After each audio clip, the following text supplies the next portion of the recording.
Hello, everybody. I believe we are now live for the first ever session of Blades in the Dark, Ein Memetic Mori, effectively Season 3, The Third World. Thank you, everybody, for joining us. Before we kick off and I hand it over to the beautiful CC, who is our Dungeon Master for this and every other Tuesday evening, I just want to lay some ground rules for my players because, with the exception of Shiv, I've not, and Lolly to an extent, I've not really played with any of these people before. Really basic stuff. Limit your swearing. Don't be mean. Don't backseat play. And if I find out that anything has gone on behind the scenes that, is unfavourable to you or the stream in any way, I won't be afraid to mute you and out you on Twitter. So, that's life. I also ask each player who does have social media presence to shout out about the stream as much as possible. I know a lot of you have been doing that already, so I really appreciate that. But that is pretty much all from me. We don't have mods today because I forgot to arrange them. So I'm going to be the mod as well. So if I see anyone misbehaving, I'll have to Google how to kick you and then do that. But for now, we are going to pass it over to the beautiful, the enigmatic, the wonderful Mr. CC. Take it away. Well, ain't that introduction to end all introductions. I welcome you all to Ein Memetic Mori, the Blades in the Dark actual play stream, where we face the madness of the world and find levity in it, if only but a moment. We will be doing our session 0 today, where we will build up our players' gang. The gang in Blades in the Dark is a shared character sheet that they all pull from, that they are all capable of gaining skills and abilities from in their ramshackle quest to make a living on the streets of the big Yes. OP. No. What? So I would like to go through our players, have you introduce yourselves, and tell us the character that you are bringing to the stream. Let's start from the top with Shiv. Shiv, Hello. what's up? Hello, everybody. I am Shiv, and I am on Twitter and other media platforms as IO Shiv. And tonight I will be playing Ulysses Kincaid, the Lurk, also known as the Octopus. Excellent. Well, where shall those tendrils weave their way? We shall see in due time. Next will bring us to Abby. Abby, how you doing? Howdy, I am absolutely petrified, but I'm honored to be here. And I will be playing Celia Seagal, also known as Nymphea, our gang's leech. My, Nymphea. Well, the leech has a way of draining anyone that gets in their way. We'll see who suffers their madness and machinations in due time. Bringing us up next to Paul. Paul, what do you got for us? Hello there, my name is Paul, aka Ampersand. I am playing Crowley, also known as Crow, who is a slide and is ready to manipulate, deceive, and con his way to the top. Slippery fellow right there, slippery fellow. We'll see where he weaves his way in due time. Next up is Lolly. Lolly, what do you got for us? I'll be introducing Colette, the Whisper, also known as the Magpie, and the twin sister to Crowley. Excellent. Well, there is a dastardly duo forming before our eyes. We're going to see exactly what madness unfolds in their wake in due time. But finally, we've got Jack. Jack, what do you got for us? I'm Jack, at Jack Gogsbane on Twitter, of Gods and Game Masters, pretty much everywhere else. I'm very glad to be here. I will be playing Devlin Stark. He also goes by Stoneface. He's a cutter. Bit of a brute. We shall hack and slash our way to some sort of success in this criminal underworld, I suspect.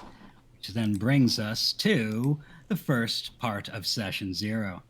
bringing together your crew. The crew is going to be your shared sheet, a power source that you all draw from. It represents what you're doing and what you're hoping to achieve here in the world in the Big OP. And so it comes to the first question, the most important question. What crew sheet will you guys be using? We have assassins, which are syndicates that can be hired to kill, bravos, which are brawlers, people that sort of engage in gang warfare as a matter of practicality and a standard of living. You can be a cult, which is a religious sect that worships a strange, unknowable deity. Hawkers, which are drug dealers that provide the city with its many ills. Shadows, which are thieves. They're the people that actually slink in and steal something right under your noses. Smugglers, who are, well, exactly what the name suggests. They bring in ill-gotten gains and contraband from the far reaches of the world. So what are your thoughts, guys? What are you looking to do as a crew? My instinct for this would be one of the last two. So either smugglers or... Apologies, CC, what was the second to last one? Shadows. Shadows. I quite like the idea of slinking in, doing what needs to be done, and then politely slinking back out. I mean, that could mean like stealing, killing, or gaining information, blackmail, those sorts of things. So I think Shadow. It would be fun to trapeze run high society. There you go. Exactly. And I think, yeah. Not too stealthy on my sheet, but I'm sure I could provide a distraction or, beat down anybody who gets in our way whenever we're doing it. I would have gone Bravo, maybe, or Assassin, but, I'm just here to be muscle for the group, honestly. To be fair, if there's no one left around to see you, then there's no one left around to see you. So, right? There can't be any witnesses. Right. If the witnesses Yeah. are dead. If there's no witnesses, there's no witnesses. That is my normal stealth approach. No witnesses left means no crime committed. Precisely. So Stark is essentially our wrecking ball. Yeah, exactly. So- I'm happy with Shadow. What do Shadow? you guys think? Are we all happy with that? I don't want to feel Shadow. like... Because I won't lie, I looked at everyone's character sheet before today. And I think Shadow... Assassins, we probably could do Assassins. But I think that feel... kind of works with Shadow, though. I think that kind of helps both. Yeah, We can dip into a bit of that, maybe, Yeah. with the Shadow. Excellent. So we're going with Shadows, a crew of Shadows. Well then, let us put it into So I don't paper. watch it accidentally. All right. Putting in Shadows onto the crew sheet will auto-populate it. We will see that you are going to start with a few interesting factors. You're going to have a hidden lair and a prowess training apparatus. That's something that will be of importance in downtime. With that information put into play, we will then ask a few questions. What additional bonuses do you want to bring with you at the start? You shall be choosing 2 ticks from the list of crew upgrades and 1 tick from the list of special abilities. So you can peruse through that Spider-Man? sheet at your convenience. Do you want to watch a movie about I'll this kid who goes through stammer puberty and off a then few almost of them immediately becomes obsessed with spraying for everything the and everyone around him listeners with there fucking at home. Fluid. Such Yes. crew No. upgrades What? that our I couldn't fellows hear you. can What movie was grab it so I don't are watch it accidentally? thief rigging, which is 2 free load of tools Spider-Man? or gear that they can bring with them into every Do you score. want to watch a That'll movie about loosen their load, their necessity to plan ahead on what they're going to use. They can have underground maps and pass keys, which will allow them to slinker through the city with a little more discretion. They'll have more player agency to say that we'll take this route because we have the means to do so. They can also get something called elite rooks or elite skulks.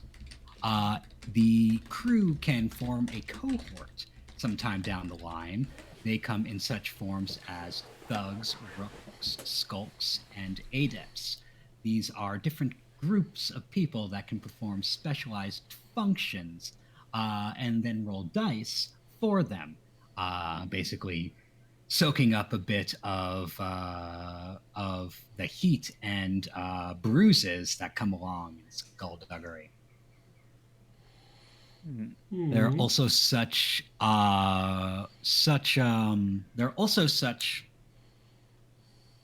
improvements that they can make to their lair. The lair can gain a car, it can gain a boat, they can install quarters, they can secure it, put in a vault, or establish a workshop. They can also increase the quality of their equipment.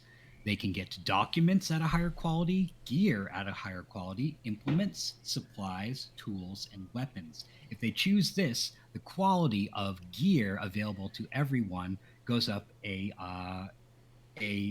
degree. They will become fine tools, fine gear, fine documents. Whereas normally fine documents are only available to certain classes, or fine weapons to certain classes. So what do you guys think? What crew upgrades would you immediately consider? I mean, they all sound really good. Yeah, why not? Can we have all of those? I like steady. Because the ability to just keep your cool in rough circumstances can lead to a lot of good opportunities. Yeah, definitely. Yeah. Now, I will specify that steady is a 3-tick upgrade. You need to put 3 ticks into it to actually gain it. You only have 2 to start. No. You could put yourself on that way, but basically means you're starting with nothing. I would have to say That's thief rigging as a bunch of shadows might be intriguing to grab. After all, so. you always need a special equipment. Yeah. And I think Frigging is... and I would go along with maybe the underground maps and passkey. That could be easy and help us slip in and out of places. Yeah, that could be a good combination, yeah. Be a way to get me in, since it's not like I'm going to sneak much. All the China shop. Yeah, we can roof climb you. It's fine. We'll drop you in through the skylight. It'll be fine. Oh, that sounds good. We can do that. Yeah. Sometimes So- we might even give you a rope. So, That's not necessary. It's not. so elite rooks. Remind me what that is again. Sorry. Elite rooks would improve the quality of a rook cohort. Rooks are basically a group of NPCs that specialize in information gathering. Also, could be good. Yeah, but the thing is, and I do note, you don't actually have a cohort of rooks yet. Maybe a later one then. Yeah, maybe a later one. You can use the 2 upgrades to create a crew of rooks. That can be your crew upgrade. How frequently do we get crew upgrades? Every time you level up. Every time you gain 10 crew EXP. Okay, and for those at home who don't know how frequently that would be... All right. Well, if you roleplay your crew very well, actually hit on all the marks that represent who they truly are, you can gain a maximum of 8 EXP per session. Oh, okay. Right, okay. So even if we're about average, we're looking every 2 sessions. 2 or 3 sessions. Correct. Yeah. So I'm thinking, the 2 that we said, I believe it was the better documents and equipment and the underground maps, was that right? Yeah, the thief rigging and the maps and keys. Previously. Yeah, I agree. Yeah. Could we get both of those? You can get both of those. Okay, all in accordance? I'm for it. Everyone happy? Aye. Yeah, well, I'll vote you then, Excellent. Mr. CC. My. Seems you guys are in agreements. Thief rigging and underground maps and passkeys are available to you at the start. Well, that's quite interesting. Then comes a question of where these things came from. In the making of a crew in Blades in the Dark, it is basically said that your upgrades come from interactions with different people in the world. Other factions either helped you or detracted from you, and this will create the beginnings of your faction standing. So let us then look at faction standing and consider some of the options available to us. So I'd like you to tell me, can you think of a sort of faction, just spitballing it, just very broad ideas that you think would be in allegiance to you? What do you consider an ally in this ugly, ugly city? Steam, if you want to survive in a big city like this, and with shadows, right, you can't be going around hitting any target you want, whatever mark you want. You have to know which marks are okay and which ones have paid their insurance, right? So we'd be associated with whatever the equivalent of the guild is, I think. Yeah. Alrighty then. So you want to be in close alignment with the sort of people that actually know who's in favor and who isn't within the city. Yeah. Well, there's definitely an institution by that name called Ego. And Ego is very willing to let you know what's up and what isn't in this city. So Ego in some way has assisted you in establishing yourself. Alrighty. Let me go a little snippet about Ego to read to you all in my many, many, many sheets. Such is the Alrighty. GM's curse. That it is. It absolutely is. Alrighty then. Oh, I by don't know the what way, you're talking about. I only usually have about 20 tabs open. right. By the way, Paul, can you cue some of that jazz noir you found? By the way. So we had a slight issue with it, but I can try Oh. again. Yeah, I can. Alrighty then. I can do it for the Well. stream, but you guys won't be able to hear it. So Very sad. yeah, It's I can incredibly sad slowly to me. try and do it for the stream. I think I'm going to cry. Well, anyways, Ego, also known as the Exquisite Governments Organization, is a strange sect that oversees many of the happenings here in the city.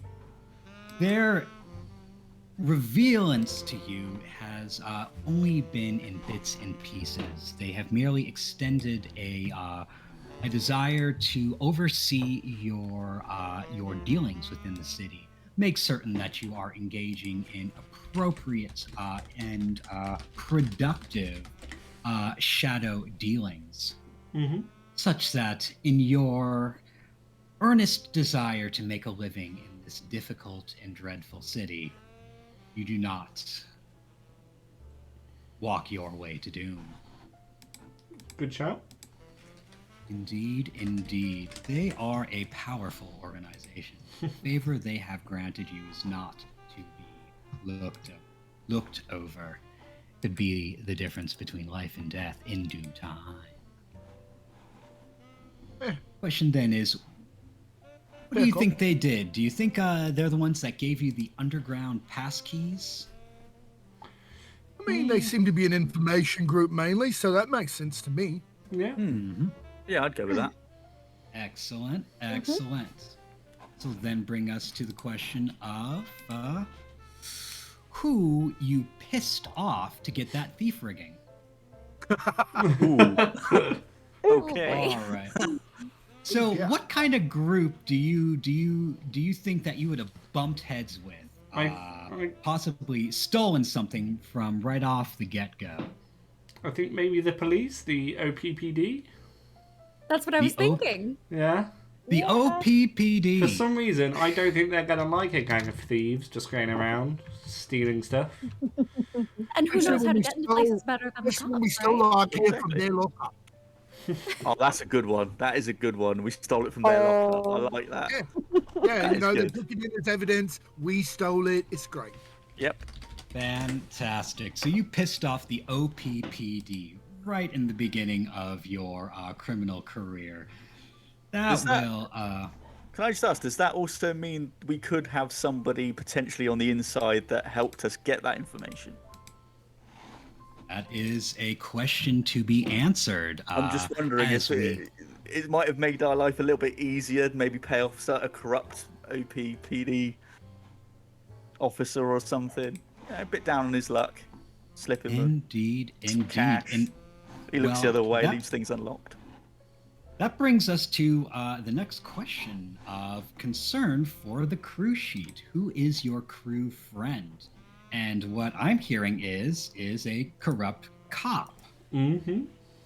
Oh yeah, like but not like a captain or anything like that. It's better if it's like the sergeant, like, and it you know be the fella in charge of the lockup probably, like the Yeah. head sergeant there. Yeah, someone we're likely to see if we do, in some terrible happenstance, get caught. Just be like, hey, buddy, friend, pal of mine. But how Alrighty then. how do we make that acquaintance? Maybe, I don't know, he's down on his luck, owed some money to some people. Well, me and Magpie have a backstory of being sort of quite conniving in the places that we're from. So it could be like the equivalent of a high school friend, but we didn't go to high school, so someone we grew up with and they just went into the police force, although they were quite corrupt. Is there much corruption in the OPPD? Well, it is a roller coaster in the OPPD. Different factions with different goals. Every single precinct. Alrighty then, but yeah, it sounds like he's an old friend of yours who ended up becoming the sergeant of the evidence locker. So what's his name? My Shall mind we has call immediately gone to George, but I don't think it should No. be George. George. So we have bad experience with Georges. My goodness, George is quite a suspicious name.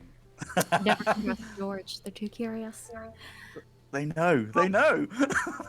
I don't know, maybe Doherty, you know, Ian Doherty or something like that. Oh. Dorothy? Yeah. How are you spelling Can that, you s- Jack? Well, I mean that kind of depends on how you'd prefer to spell it. I'm only asking because that's how most people pronounce my actual second name. Yeah. And what is it? It's Doherty? most people pronounce it Doherty. Is it Doherty or something like that? No, my No. name. I'm not having my name be George's second name. Like, Hey, never mind then. we'll do something else. My goodness. This will be no, the no, trickiest part of the stream, won't it? you know what? Yeah, we'll go with what Callum said and just call him Ian Doherty like that. Call him Derek. Good honest man. Derek Doherty. Good, honest, not honest man. Honest for us, at least. Honest. He was honest at Honest. one point.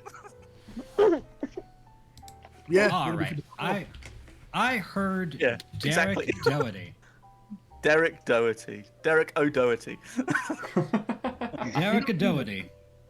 Excellent. All right, and he is a sergeant in an OPPD precinct, oversees the evidence locker.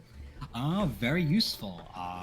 And right as you were putting together this syndicate, he helped you slinker out some fantastic tools that will set you up for success in your dealings. Alrighty then. With that information on the ground, we'll look at your special abilities. Your special abilities will be a powerful crew skill that you all draw power from. Let's go through them. The options available to you now are everyone steals. This means that each PC may add +1 action rating to their prowl, finesse, or tinker, up to a maximum of 3. You can get ghost echoes. From weird experience or occult ritual, crew members gain the ability to see and interact with ghostly structures, streets, and objects, which echo the big OP. Righty then, there's also pack rats, which means that your lair is a jumble of stolen stuff. When you roll to acquire an asset, take +1d. This means it's easier to acquire assets. You can start off with a patron. When you advance your tier, it costs half the coin it normally would. You'd have to decide who this patron is and what exactly is of you. There is then second story. When you execute a clandestine infiltration, you get +1d to the engagement roll. There is then slippery. When you roll engagement, you roll twice. When you roll entanglements, you roll twice and keep the one you want. When you reduce heat on the crew, take +1d. This will mean that removing heat from your crew will be easier. If that accumulates, you can be in a very sticky situation, and it gives you a little bit of wiggle room with entanglements, which can be nasty. Next up is synchronize, which means when you perform a group action, you can count multiple 6s from different rollers as a critical success. This is a pretty interesting one. Group actions are a very valuable way of getting things done. You have a higher degree of success, but a pretty strong degree of getting stress. This is an added bonus that if 2 people roll 6s, which would just be a normal success, those can come together to be a crit. Normally, one person needs to roll the 2 6s himself for that. There is also something known as veteran, which means to take from another playbook, but I have a little rule for using veteran. You can take it every 3rd crew upgrade. That is a lot to choose from. That it is. It immediately went to either the first one, and I do apologise, I forgot its name. I just remember thinking it was good. Everyone Steals. steals? Yeah. That's the first one I thought of as well. Yeah. Or the group action bonus crit roll thing. Yeah, synchronized and everyone steals are both good. Hmm. Everyone steals for me makes sense because I mean, Yeah. we're all thieves. And who Yeah. knows, pocket a little thing on the job. I think it would be a Yeah, good I benefit. mean, it gives me a chance to actually prowl. Yeah. Yeah. Yeah. Everyone steals is basically immediate power. You can put it to prowl, finesse, or tinker, whichever one you want, and you can get up to a 3 investing this point, whereas at the start you could only max at 2. I mean, Yeah, so us Yeah. sneaky people get really sneaky. Lolly, am I seeing you take notes there? Yeah. Good. I forgot to assign that to someone, so good job. Hey, Yeah, I think whoa, everything- what? I think everything steals sounds good. I Okay. think that's a good Yeah. for what we're doing. Sounds pretty good indeed. So we are going to put that tick into everyone's steals, and I feel that we are on the way to... Do we update our Success. dots now, CC? What's that? Yes, add those dots now. And my apologies, it was finesse, prowl, or... Tinker. Tinker. So you just add another dot to whichever one you want, yeah? Is that right? Yes, that's correct. Perfect. So I'm pretty certain what prowl is. What's finesse? Finesse is it's a multivariate skill. It represents dueling and If you hover over the Horse word, riding? it gives you a very brief Yeah. description of what it is. yes, indeed. So it's pickpocketing, dueling, forming sleight of hand, horse riding, and finessing a vehicle are all things that you Cool. can do with it. Nice.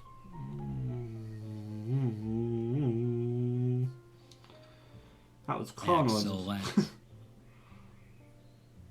Very good. Indeed. Let it know. Excellent. And such, with that information, we're starting to see the power that this crew has. Where then shall your lair be? And what exactly is your lair? We're going to start understanding where you are in the city and what you're doing with this information. So, you guys can take a look-see at the campaign locations. We are going to decide where your lair is, and from that, we'll then decide what exactly it is, what it's made of, what the building is. All right. So here in the big OP, prosperous island republic, gilded in decadence, with deep languid underneath its luster, the Big OP is subdivided into 6 official civic barrows and 2 off-the-book havens, which our fellas will claim as their hunting grounds. Does everyone know where they're And looking to locate- read this along with CC? All right. I'll post that up for you, show to players, and I shall begin. The first of the boroughs is Palisadia. Palisadia is the home of old money. The OP's wealthiest and longest-lasting dynasties keep land within the rolling hills, deep into the Moria forest. Grifters here play into an ancient game of intrigue, reaping what they may by appeasing this old guard. We then pass over a bridge into the Island Strait, where we have downtown, midtown, and uptown. Downtown is the economic heart of the city, housing the seats of government, the executive manor, and Unica Hall, as well as Central Park, the financial district, and many of the city's institutes of high culture, such as an opera house and the Central Stadium. Grifters here tend to finesse the system, the financial district, the cultural institutes, to reap their ill-gotten gains. Moving upwards, we'll have the island of Midtown. Midtown is where commerce intersects skyscraper living. The home of young money, those that made it in the financial boom of the decade, tend to live their high lives within Midtown.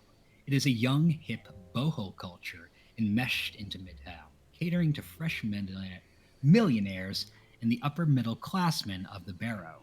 Grifters here tend to play a massive bullshit game, catering to the spoiled tastes of petty penny barons and other such. Petite bourgeois. Uptown, the final city in the chain, the final island in the chain, entails the greater sum of working-class urban landscape. The northern docks are immediately backed by Grit Lane, a widespread industrial park belting out the breadth of OP's manufacturing. Grifters here tend to appeal to the deep malaise of a shackled-up people, inspiring them to ill and benefiting from it. After which, we'll cross the bridges onto the mainland once more. The northernmost part of the city is Shale. Crossing the North River lands you in the Company Housing District of Shale. Comfortable and amenable, the groundbreaking of Shale came primarily on the back of industrial giants fronting the money for housing districts that directly fuel the needs of their enterprises. Grifters here tend to serve as the wet workers and Pinkertons for the robber barons, making sure those that live their quasi-comfortable lives don't become so comfortable that they think they don't have to work. And then we'll swing over to Selby. This is a comfortable, sprawling, middle-class slice of paradise, which includes the grounds of Prevalence University and the Southern Docks. It's a pleasant place to live an uncomplicated life. And grifters here prey on the careless ignorance of a people who don't realize how quickly things can go wrong. Those are the barrows, the 6 civic barrows that are on the books. There then remains 2 off-the-book havens, where things are a little nasty. We'll then look at the Narrows. There are a few bridges in Midtown and Downtown, that don't go nowhere. They're always risen, never used. Lots of talk says what goes on there.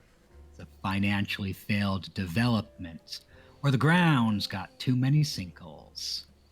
Some say it's a toxic waste facility you can't get close to without sloughing off your skin. Others say worse. Grifters here grift hard, ready to get real dirty and take advantage of the truly destitute, the most downtrodden of the city. And finally, there is the underpinnings. The underpinnings refers to the sum of the OP's underground transit and service routes. It's basically the subway and the sewer system. Perfect place for a bunch of scoundrels, right? You just gotta deal with, strange scents and strange noises and strange rooms. Strange rooms that don't seem to have any purpose, that don't seem to have any logic, that don't seem to have any grounding in reality whatsoever. There's a truly unfathomable nature on the city's underground, steeped in eldritch mystery. Grifters here ain't very run-of-the-mill, that's for sure. So what are your thoughts, fellas? Well, we've got a hidden lair, and it's straight up. We got the first thing we got was the underground maps and passkeys. So it seems to me that we're an underground sort of people. Gives us access to anywhere we need to go. Yeah. Mm-hmm. Yeah, sounds good. Makes sense. So you ladies and gents are going to start in the underpinnings, are you? Are we happy? Sounds like a lot of fun. Aesthetically, it makes the most sense. I'm just not sure how much I like the strange smell or other things. It's a spooky place. Yeah. It's a spooky place. Colette would kind of vibe with that. That's probably Yeah. her thing. Yeah, Oh, that's so fine it's Celia. It's Not as bad as the I spooky and grew up. wonderful. Yeah, I think. I mean, I was going to go with either Uptown or the Shale, but I'm quite happy to go with the underpinnings, just for the crazy strangeness. More strange is the better. I just want to get Exactly. right into it. There you Why go. not have it right next door or even in your house? Indeed. Alright, we can work our way up from the underpinnings then. I assume eventually if we make enough money we can move our secret base. Oh yes, you can move your secret base around. That's an option. Yeah, the underpinnings then sounds good. Work my way up. Excellent. Work your way up. Rise up. Alrighty then. No one has So, activated the team mode. lair- No Paul. The lair is in the underpinnings. What specifically is it? What is the nature of your lair? What structure is it?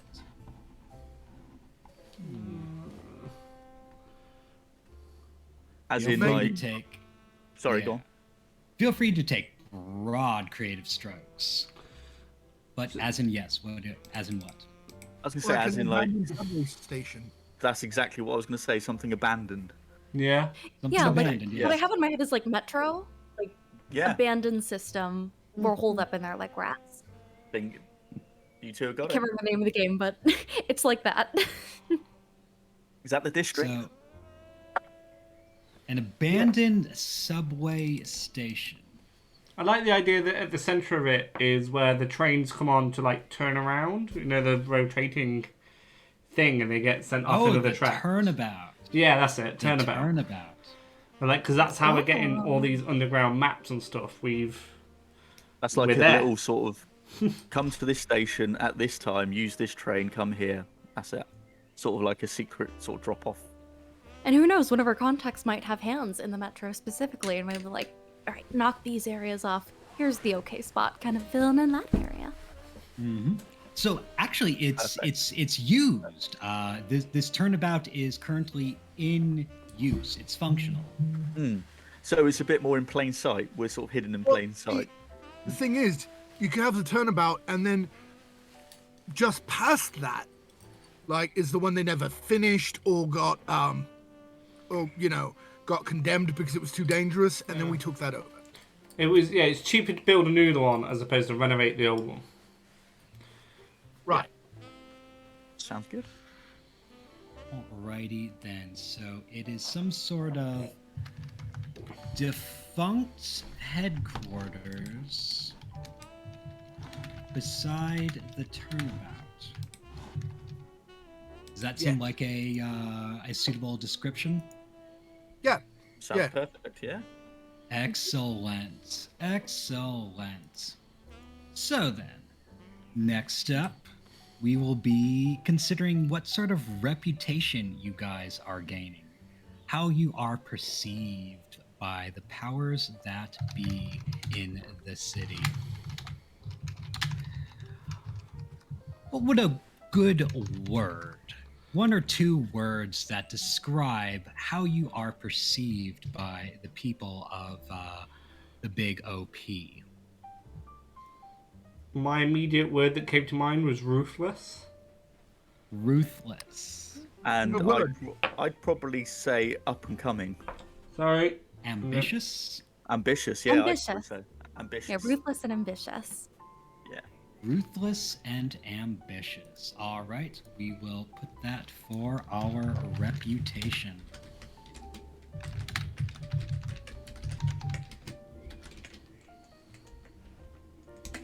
Alrighty then. Ruthless and ambitious are your reputation. We've got two more things to consider before we have a fully functional crew sheet. We're going to take one step away from the crew sheet before finishing it off to go back to the players. There was some mention of contacts, of additional contacts, and that is something that we will now approach. I would like us to look at our friends and enemies and reconsider our choices and prepare ourselves for something a little more suited for the big OP. Now, I'm going to be using a homebrew for friends and enemy dice for this run of Blades in the Dark. Normally, in Blades in the Dark, there is a feature that lets you roll an additional dice if you have a friend that could facilitate your success, be it at the engagement, during a score, or during downtime. And on the downside, you additionally have an enemy who I can invoke to place a negative 1d penalty upon you if I believe he or she might be involved at the entanglement during the score or during downtime. The problem with this apologies is... for interrupting. I just want to give a huge shout out to CLD who gifted 5 tier 1 subs. So thank you. Well, Wow. my, I should definitely think to say that if you have a patron down the line, there he is. Excellent, excellent. But yes, continuing on, the thing that comes of this is it creates a massive group of NPCs, which, in my experiments playing this game so many times, only a few of them ever become incredibly narratively relevant, and all the other ones become peons that you use to get dice. I think I have a solution to this that allows for the same number of bonuses and penalties while creating a smaller cast of closely knit important NPCs. So we are instead going to have a pool of friend die and a pool of enemy die. There are 5 friend die and 4 enemy die.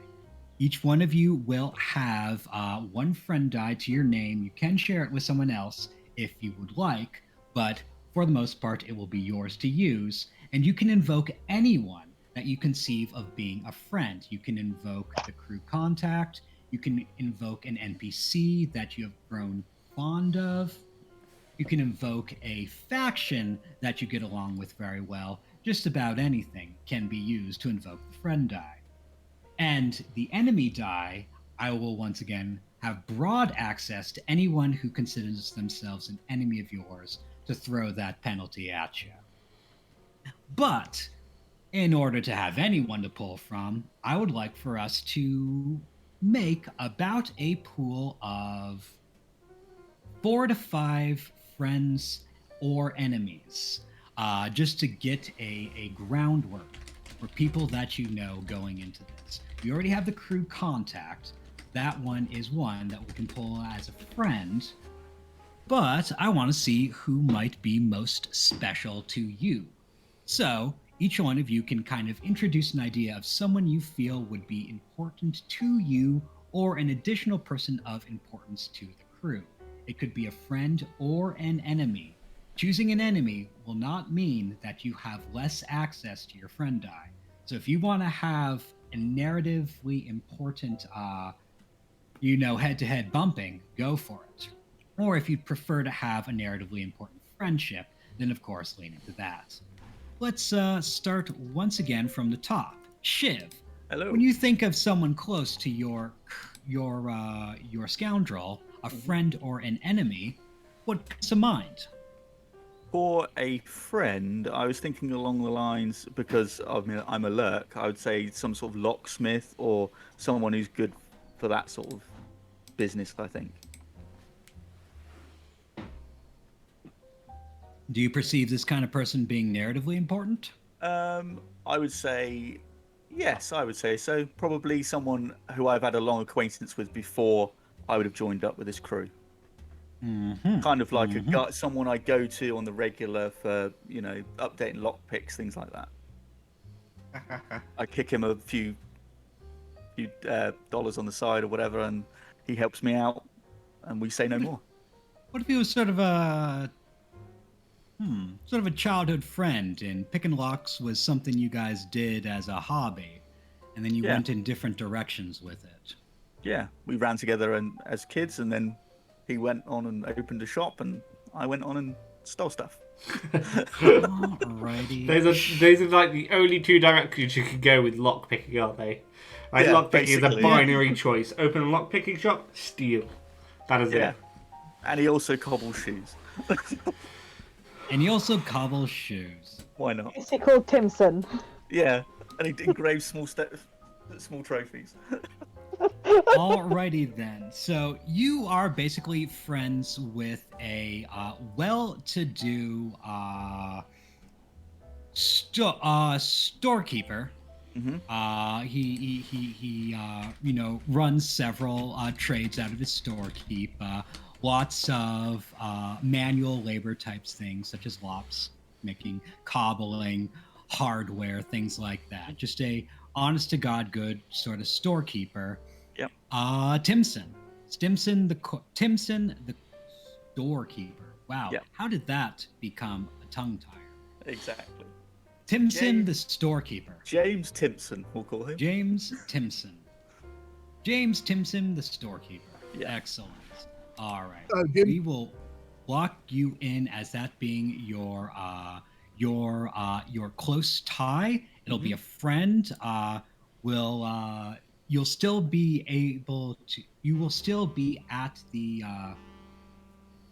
threat of enemy die against you, despite you choosing a friend. But Okay. this will evolve naturally as you make enemies and such things as that. Thus, moving on, Abby, are you thinking friend or enemy? I think I'm going to spice things up, actually, and Oh, introduce are ya? an enemy for Celia. Ooh. I was Excellent. thinking a rival student, a friend turned enemy. Celia is a, let's say, scientifically curious woman, and some of her experiments at her university were not approved of. Sure, a bit of corpse stealing here and there, so what? And this person, who, oh no, the name Saskia stands out to me, not only saw her do this, reported her, and had her kicked out of the university, and now is just on a campaign to have this mad woman locked up and keep her from the good halls of science. My, that's a very, very interesting way of looking at it. No, I actually have an entity that exists in the world that might fit for that very description. Ooh. Deborah Schuler. She is she has basically finished her studies and is now a professor at Prevalence University. Ooh. And well, she definitely has great concern for people who don't take precautions in the illustrious art of learning. So Deborah Schuler, I believe, might make a great enemy. Although you've chosen an enemy, you will remain. You will still have access to your friend die. You can pull from your crew contact. You can pull from ego and such things to utilize your friend die. Alrighty, But I just Deborah, nice. but Deborah is out for you, and she certainly has a humorous way of going about such things that you may soon discover instantly. That then brings us to Paul. What do you got, Paul? Thinking friend or enemy? I'm gonna go with friend. Excellent. I'm thinking a forger of documents, specifically identification documents. And he was one of my biggest contacts when I was living in the Narrows before my crew got taken over by somebody else. But he still is the only one of my old gang that is still properly friends with me. Everybody else has turned on me, but not this guy. This guy's stayed with me. Alrighty then. So, you were in a small-time gang in the Narrows that basically got shanked by a larger gang. And those that survived went their ways, but this fella is still with you. I actually have someone in the Narrows that might be just that. I might say that your friend is Inigo Bidarte, also known by the alias Malditoff. And he is definitely a multi-skilled fellow who could definitely take care of documents for you. Excellent. Excellent. Alrighty then. Which will then bring us to Lolly. What are you thinking, Lolly? What's on your mind for your closest relation? So, I've gone down the route of an enemy. Enemy? With her having her twin brother, that would always be her kind of greatest ally, because it's literally her twin. So going down that line, I thought of her brother's first love, a woman who he was incredibly infatuated with and was going to just leave everything for, but Colette was very suspicious of, in the way that only a sister can be, and actually realised this woman was a bad person and was actually out to hurt him, and her revenge for trying to hurt her brother was something ghostly and haunting that this woman, although alive, begrudges her for. Alrighty then. So, a nefarious lover that had ill intentions. You mentioned something about a ghostly aspect, but unfortunately, it was a little bit grainy when you said that. I didn't quite pick up the detail. So my person, like Colette being Whisper, she decided to get revenge on this woman using her ability to summon ghosts and such. Oh, I see. So you attempted to haunt her, and that likely earned her ire in a very big way. Let me take a quick look through. She wasn't as bad as you're making her out to be. She was lovely. Oh, I've got a wonderful person for this. Alrighty then. I would dare suggest that this woman's name is Lena Upenbadar.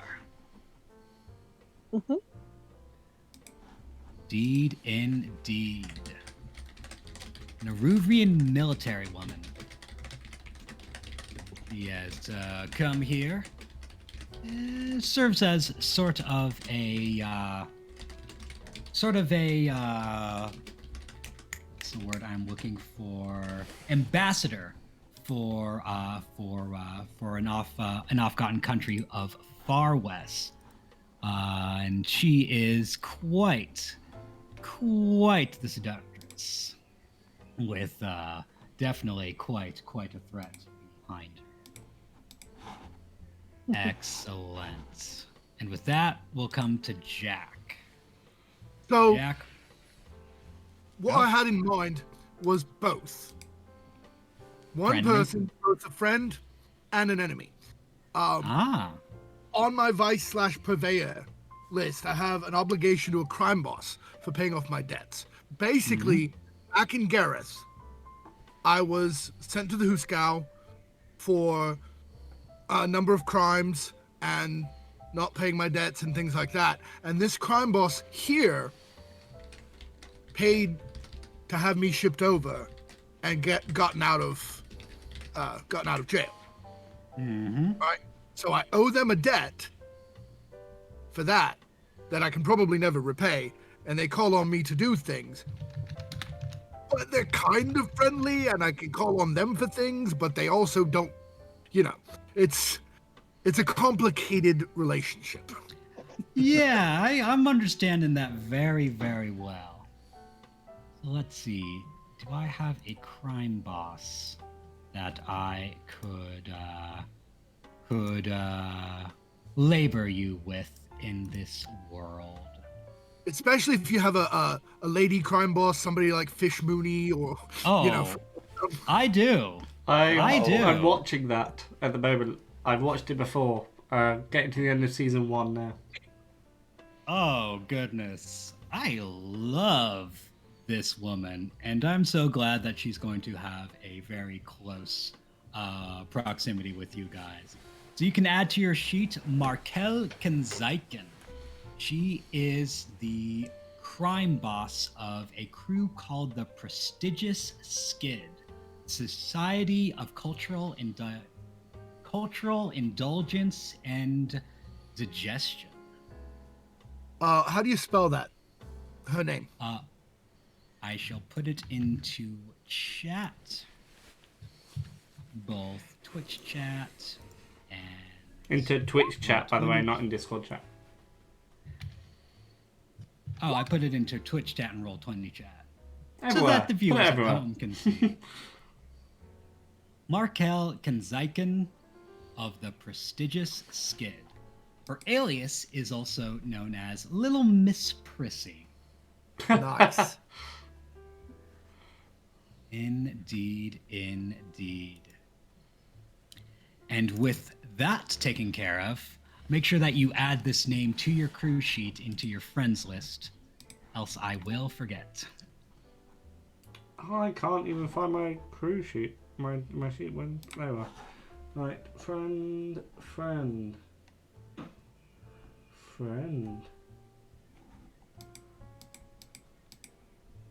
Put that under contacts. You said crew sheet.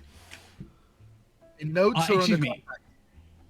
Player sheet, excuse me, into your I have it on my friends play list. sheet already. Good. Good show.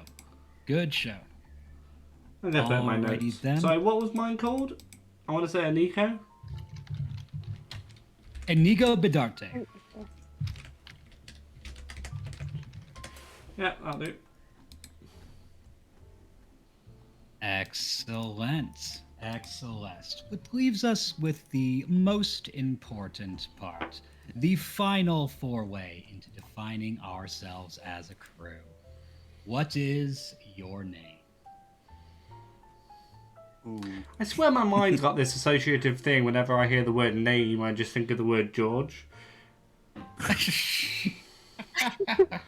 What is your crew name, George? Just George. Just George? Yeah, George. No. George. It's not George. Please do not call our crew name George. Ooh, a good name. The Void. Just throw it out there. For some The reason, the Void. White Glove Society came to mind, but that is a cannibalistic cult in Fallout New Vegas, and that About would the not Darken. The Darken. Oh, The conductors. Oh. Yes. Because there we are in our Because we're railway in the station. subway. I like it. Mm. It might give away our secret Alright. layer, though. Well, they can't. They'll just.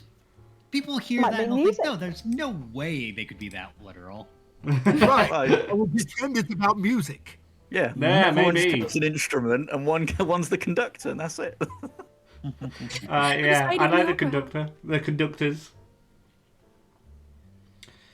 Because it's all about how we Excellent. conduct ourselves. Right. How we conduct their goods to our stores. The Underpinnings Orchestra. Nice. Oh, that's Oh, Oh no, I like that better actually. Yeah. I know. I love the Underpinnings Orchestra. Really? Yeah, because Okay. the orchestra Layers. Yeah. does get to be the conductor. Yeah. That flows nicely. Multiple meanings there. What? So we're gonna go with the Underpinnings Orchestra. Yeah. I like it. Yeah. All right. If everyone's in agreement, It's written down now. That's it. it's official. Lolly says it's official. It's in the notebook. It's decreed. Yeah. So let it be written. So let it So be it done. must be done. Fancy. Alrighty then. That's actually quite Such. smooth. Mm-hmm. We're a bit Such- uppity, We are now slightly less, obviously, in a subway station. Yeah. right? The thing is, you can have posters of that around the city, and no one really know what it means. People probably think it's like a concert or something down at the Yeah. local. Apart from Right. the people we're connected with, and they'll be like, Uh-huh. ah. There you go.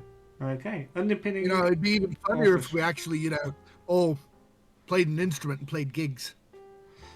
It's like a cover. Come see us tonight. Right. My goodness. Oh, good lord. Pickpocket Is people that at a the door. thing?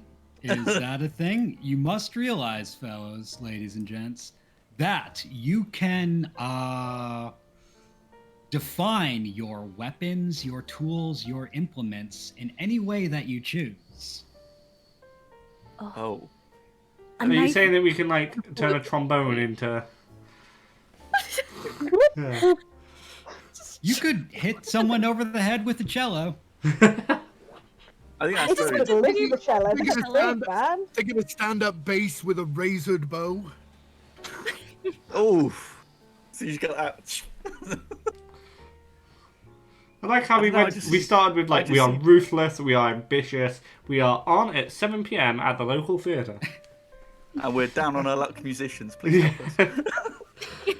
Tips help. It goes right to the band. I just Failed see Devon musicians, Stark hitting successful people with a cello. assassins. Yeah. That's how I see You're Stark hitting saying like people with a weapons. cello. Weapon. Yeah. Possible. You're saying like weapons. Crunch. And come there, just I'm violin. actually in Just favor play of this so ridiculous badly. concept that we're going to go a little more normal. Yeah. It's just something that you can lean into every once in a while, you know? Right. It's I like there if you need it. Just like, To be fair, "Yeah, if we guys, ever we've got a need to- gig tonight. Yeah, if we ever need to carry a large amount of equipment, I'm pretty sure a cello case can carry a lot. Yeah, without a doubt. And you always let the You musicians into the back 1920s area, don't version you? of- Like 1920s New York version of El Mariachi. Oh, hello. There you My. go. It's like everyone with a guitar case, cello case just walks in. I'm good. Alrighty so- then. I do believe that establishes our crew. Woo! Fantastic. Alrighty then. I think that exciting. means that we basically have time for a quick sort of session 0 test run. I believe before we do so, we should probably take a 5-minute break so we can all refresh ourselves and get ready for some scoundrelly nonsense. Yeah, Very good. Indeed. Before we go for that break, though, I want to do quite a few shout-outs because it has been a busy show, apparently. So, let's go. Yeah. Scroll down, scroll down, scroll down. I want to thank, and I apologise if I'm pronouncing any of your names wrong, but if you do spell them wrong, that's on you. Kelly_Anil for the follow. Thank you, Nufo Fabi, for the follow. DMDM Studios, thank you for the 3-month tier subscription. Thank you, Heroes and Hooligans. Thank you, Mr. Mephisto, for the follow. Thank you, Dublanakd, for the follow. CD D&D, again, I'm going to say it. Thank you for the 5 gift subscriptions, you absolute legend. Lion Knight, thank you for the gift subscription as well. DMDM Studios, thank you for the 200 bits. You all started a hype train, which I think is a thing. Who knows? Choo choo, yay. Thank you all so very, very much. This has been Well, Blades in the train is Dark. going to go to Underpinning Station. On the turntable. Right. And that's where we're going to go for a break. We will be back in, let's say, about 13 minutes. So that is 20 past whatever hour it is, because you're all in different parts of the world. So, and we Yeah, where will I am. see you shortly. Alrighty.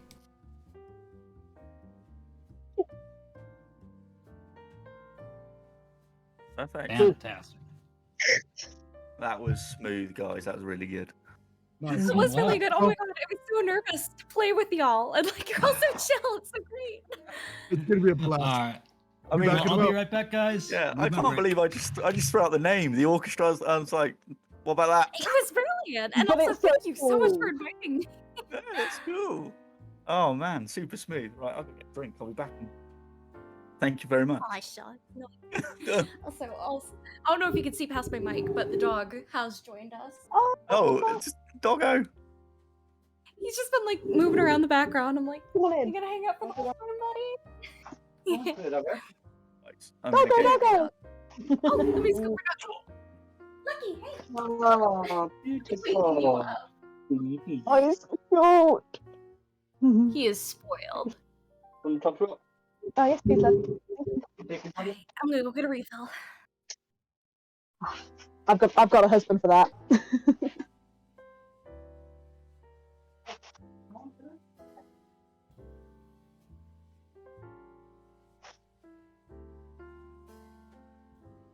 Going to go to the leaf.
Hey.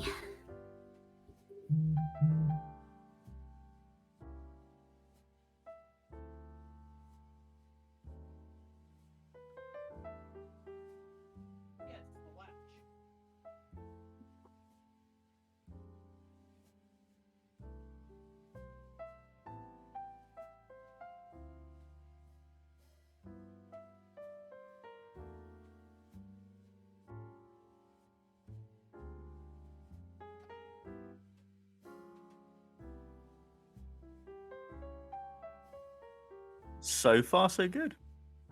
Fabulous. Does he knock my desk rudely? Smash. I know, I got a new office chair, so it's like I'm not used to having it all pumped up because my camera usually is at an angle, so it's either I'm like below the camera or my knees are pumping the desk. Just trying to find that right level. I know it's not easy being short. Oh, I think we've got a good little crew going here. I really do. I am so excited for this game. Oh my god.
My sound, your sound, not that sound. And Blades in the Dark, we are back. Hello, everybody, and thank you for your patience. All 6 of us are now back, and without further ado, I will pass it straight over to Mr. CC. Take it away. Fantastic. Well, thank you for sticking in your seats, waiting for the return of Ein Memetic Mori, the Blades in the Dark actual play stream. We are going to do our first test score, the Session 0 score. This is basically going to be a low-stakes score in which the players will not accrue any stress or injuries. Well, they will take injuries and stress during the score, but those will be wiped clean at the end of it. It's just a quick run-of-the-mill run to get a feel of the system and what they are going to be doing. I like to say that the Session 0 score, the low-stakes score, represents their crew founding, something that happened in the very beginning that brought them all together. It could be the score where they got their thief rigging, or the score in which they staved out and found the turnabout. Things like that are what I hope to get from the Session 0 score. And with that information, I leave it to you. Scores are basically made whole cloth from your imagination. The people, the places involved can be made up in the spur of the moment, in media res, without much concern. And so, to that end, how do you think it went down? What did you guys do? I quite like this. Go on.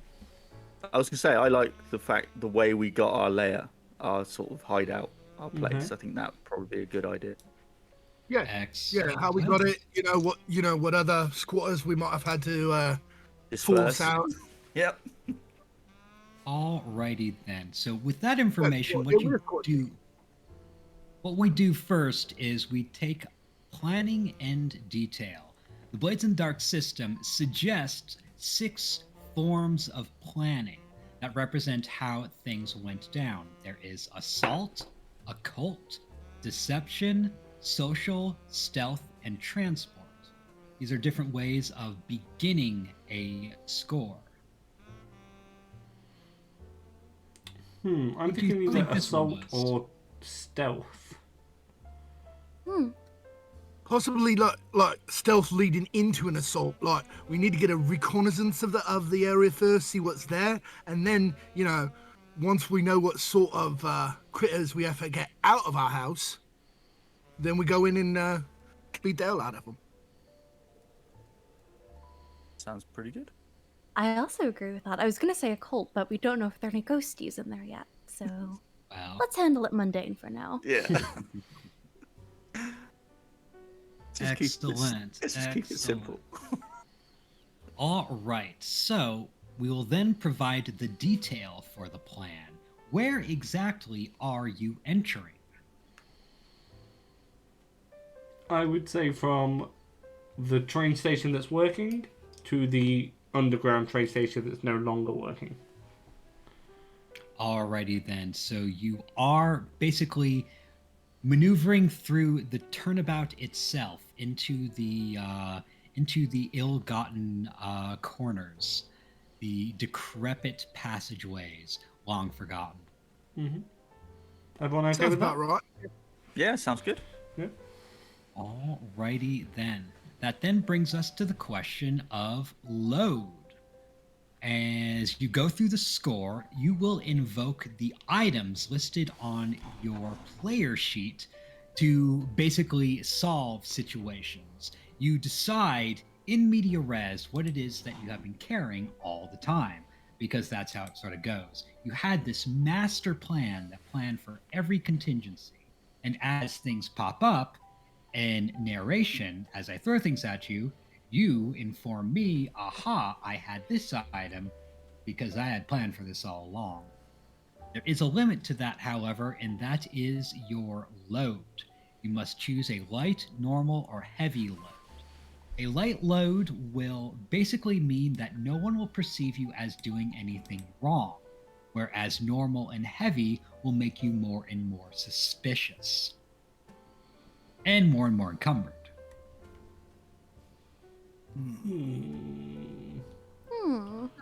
So how many things can we click if we have a smaller... Oh, it says at the top.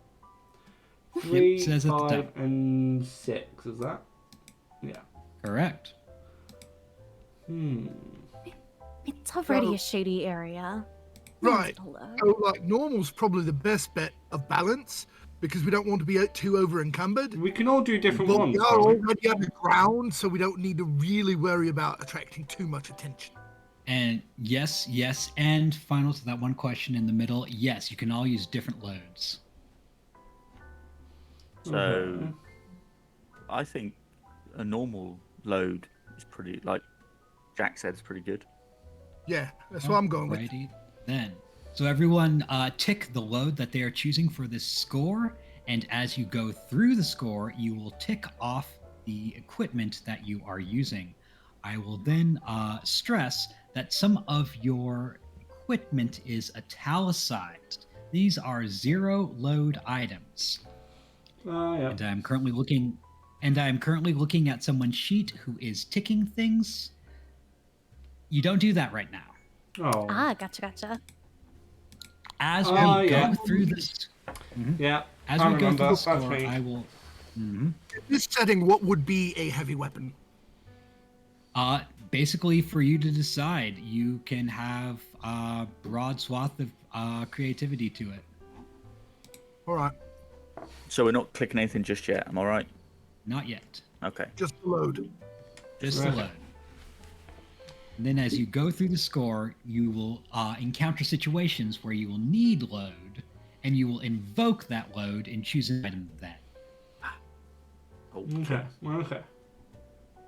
Alrighty then. So, our score is we are sneaking through the turnabout in order to scout out this location that you got some hot tips on. Could be a very good place to set up shop. Mm-hmm. Thus comes the question of the engagement. The engagement roll is one such roll where friends and enemies can be invoked. I shall ask if anyone believes that their friends would be immediately utilized toward this end, or if there are any enemies that they believe might put a hindrance on things. I don't think my friend's going to be very helpful. All right. I think my friend maybe. All right. What do you think he'd be doing? Maybe has a sort of impression of the keys to this place or a lock of this place potentially. He's got a very interesting key, one that is just peculiar. It's not the sort of normal thing he sees in his trade. Just, if there's any place it's going to be used, it's going to be a place that is unused by the city. All right. So, your friend provided you with a special key, Yes. which may be of use in the score. This will provide a +1d to the engagement roll, which will make it a 2d6 roll. Can we get more than one person on it? Yes, you can. So what I was thinking is that Ego probably is in the midst of providing us with our underground maps right now, Yep, which is that makes why sense. we were able to find this place and have a good idea of how to get in. Perfect. Alrighty then. Excellent. Excellent. That will put another die into the midst of the engagement roll, which makes it a 3d6 roll. Pretty good odds there. Does anyone else want to put a friend to this, or simply because if you take care of it now, I lose power over them die, would anyone like to invoke an enemy? Who's gonna do it? No. Especially I would love to. I'm trying to think, how would Deborah feature in this? Unless she's just heard of me coming into town, is like, keep an eye out for this mad woman, but that's a bit of a stretch. All right, looks like it's just friends for now. Yeah. Excellent. First score, we're going to take it easy. Be gentle. Excellent. All right, all right, all right. That means that we have a 3d6 engagement roll.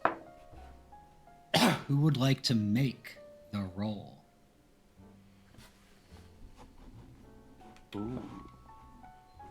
Nobody else does it. I'll volunteer to take the heat for this one. Go on, Jack. A job, get people's attention. Who wants to do it then? Jack, do you want to take it away? Yeah, go for it. Yeah, how do I do that?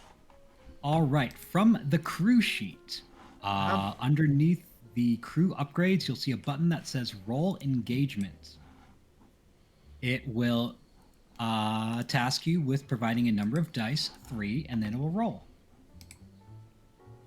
Crew upgrades, special abilities, under crew, roll engagement, there it is. Mm-hmm. Very good. I am rolling Yes. now. Let us see what comes. A 6. You have Yay. stunning success in your engagement, and you shall slinker through the turnabout with relative ease. The hustle and bustle of the underground turnabout pours a cacophony onto your ears. The sort of sound that one may suggest would become the very backbone of your orchestra. Very good. Never easier to sneak than when everybody else is making too much noise. Mm-hmm. Perfect. The grinding of metal wheels on rails makes for a absolute blaster of noise that deafens all to your footsteps.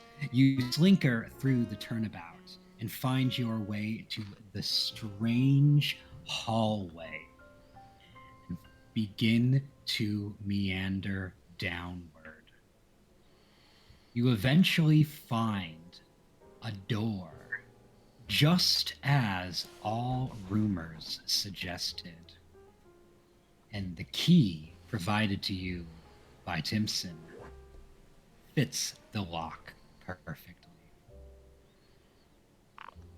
You open the door and are confronted with a gripping darkness that you must approach carefully.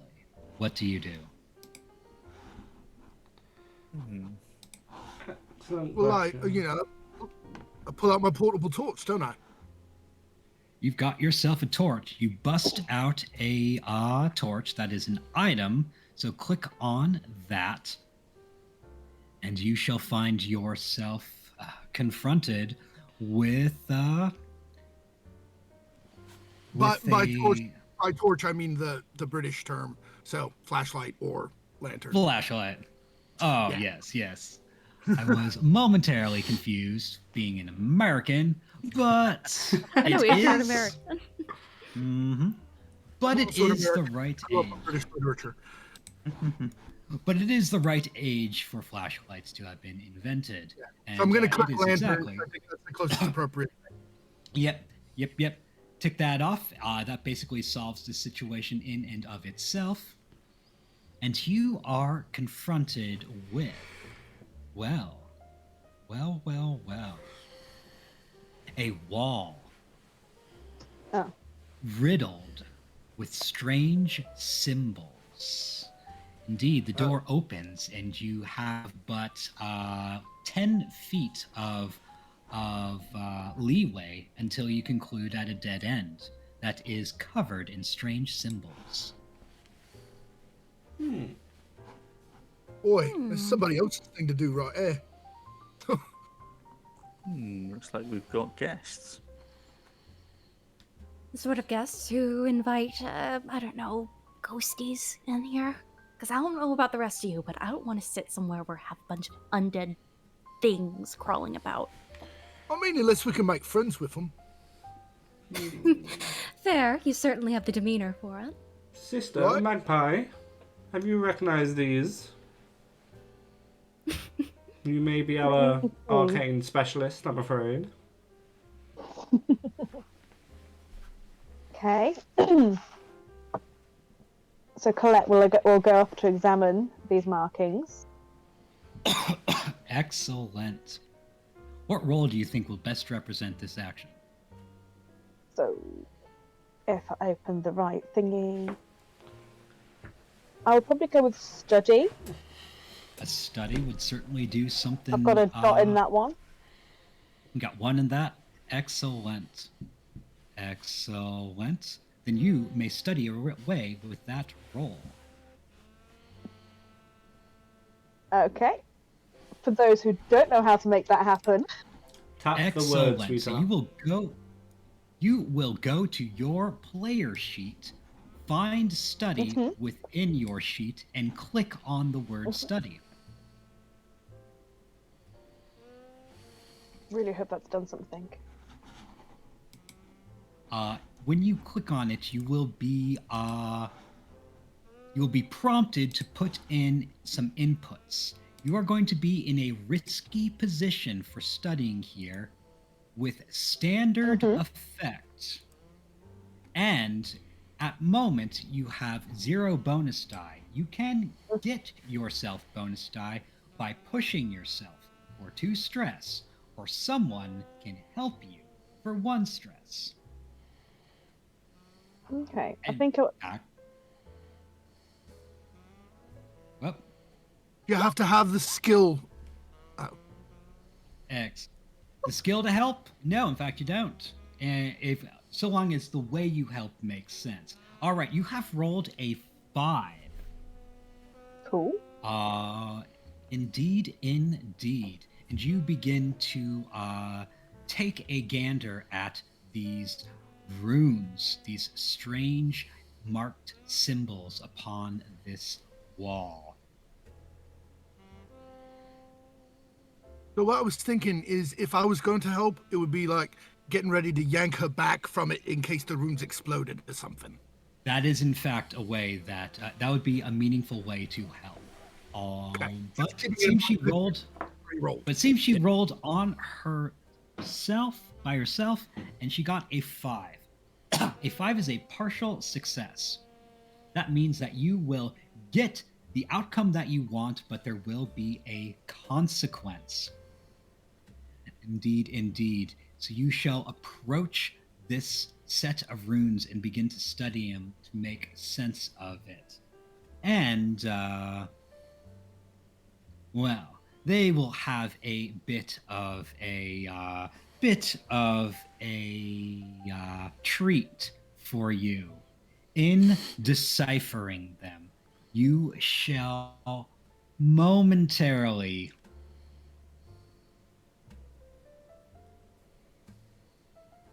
glaze your eyes over something a little bit hazardous. You shall read the inscriptions.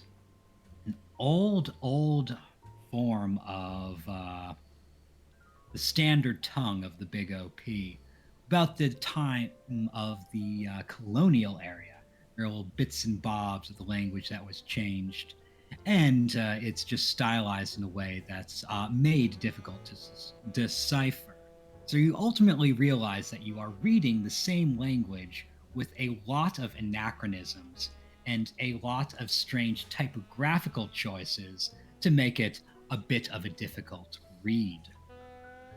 But ultimately, you shall see that what is before you is basically some instructions saying, "Those that think themselves wise need not trouble themselves here, for I fear this is a place for the bold and bearing to break through." And as you finish this, you will hear a cackling in your head. And it labors on your mind. And you shall receive first level harm of Ghost Voice. Oh. It's a mental harm. It kind of rinds at your brain. It's uncomfortable, but it doesn't really affect you too deeply. Now, you can possibly resist this. You can utilize your insight, prowess, or resolve to roll a resistance roll. Would you like to do so? This will decrease the harm that you receive. I would like to try and resist it. All right, how would you do so?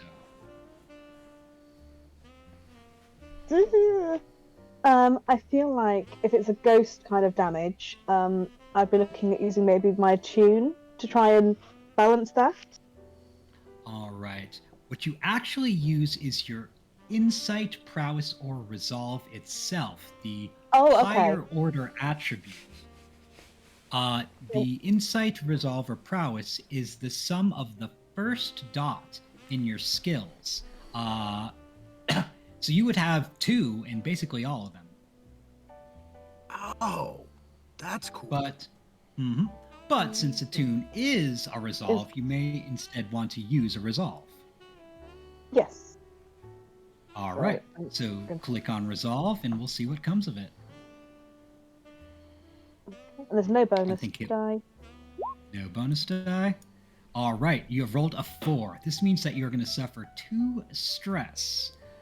Basically 6 minus the highest roll in order to reduce the damage. So, hearing this voice in your head, you steel yourself against its cloying, teasing laughter and find yourself no worse for wear for it.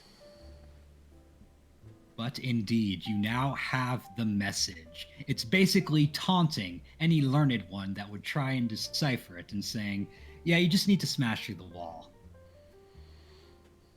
I'm going to start tapping the wall with my cane to see if there's any weak spots or vulnerabilities.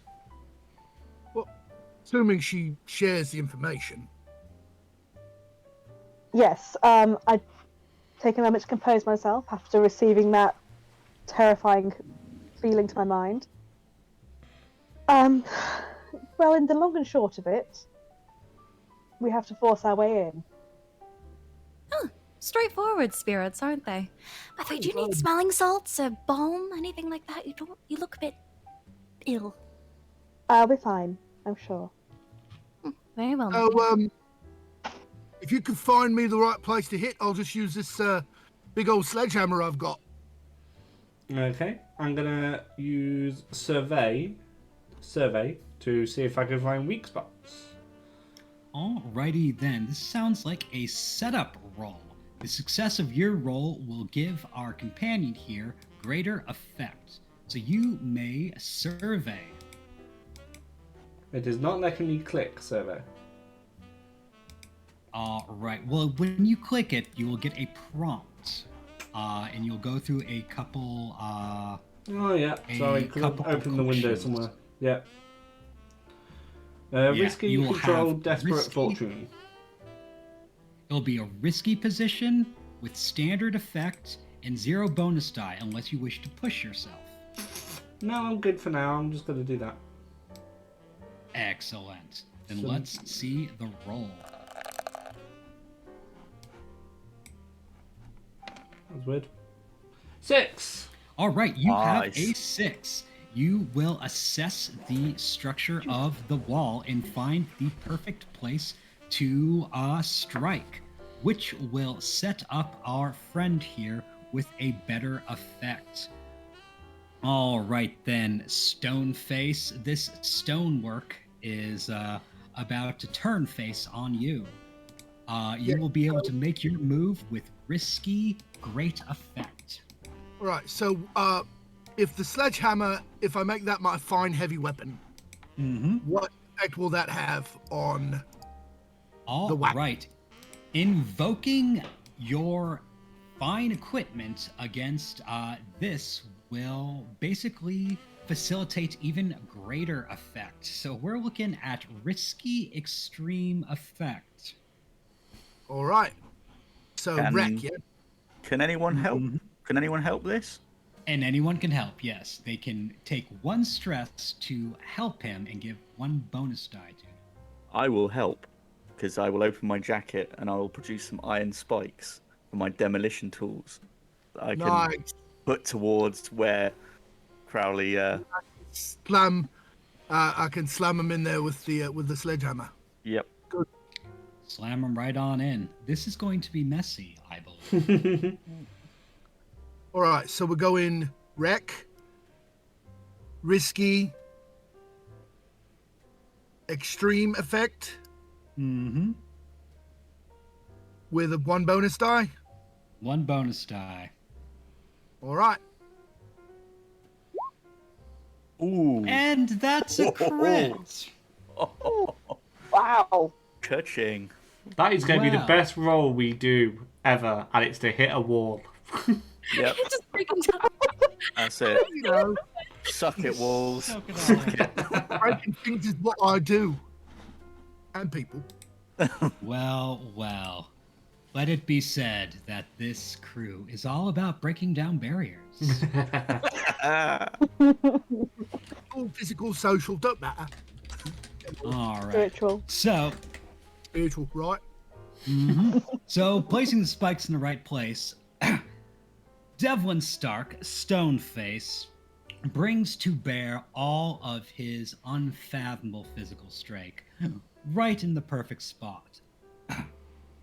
The spike slams into the stonework and cracks it like an egg. The brickwork and masonry flies forward, and a massive plume of dust kicks up about you. You shall hear, in the aftermath of this massive thrusting, practically explosion, terrible, frightened cry from some sort of creature that is quite content to make itself scarce. Can I see the creature? You caught a glimpse of it, turning a corner. Okay. Oh, looks like we've got neighbors, and I would rather not have neighbors down here. I would like to find this creature. Perhaps hunt it down, as it were. Yeah, that seems reasonable. Excellent. So, You're a good shall hunter then. we hunt? Oh, I beg your pardon? I said, are you a good hunter then? You know, Celia is just going to reach into her coat and pull out a blowgun and darts. Say, of a sort. All right, My. fair play. But Excellent. yes, I would like to hunt this target. Excellent. Alrighty then. Well, you are in a controlled position because of that crit. That thing that was right on the other side is scared, and you will be able to make a move against it without the risk of a consequence. However, if you fail, you'll be right back into a risky position. Let's Oh, see boy. what comes of it. All right. Begin the hunt. What effect would this have? This will be a standard effect. Gotcha. Mm-hmm. Ooh. We are rolling well today. We are rolling very well today. Well. As you turn the corner